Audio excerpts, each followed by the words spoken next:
Morning, guys. We have a 190 SL that's in the current process of going through the engine, wiring harness, and beginning stages of its restoration. This car just came in, so obviously it's in pretty rough shape. To give you an idea, everything's pretty cruddy. Leather's coming apart, paint's bad. Everything needs to be restored on this car, top to bottom. But we'll make pretty short work of that. Just to give you an idea,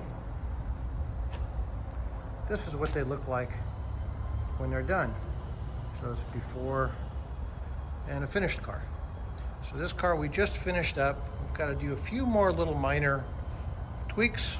As always on these cars, they require a lot of attention to detail, but this one came out pretty nice. Same color, ivory color, with a berry red interior.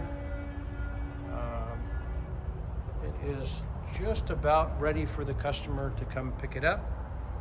We only have left to install the side view mirror on the driver's side, and this car will be ready to go back to its customer.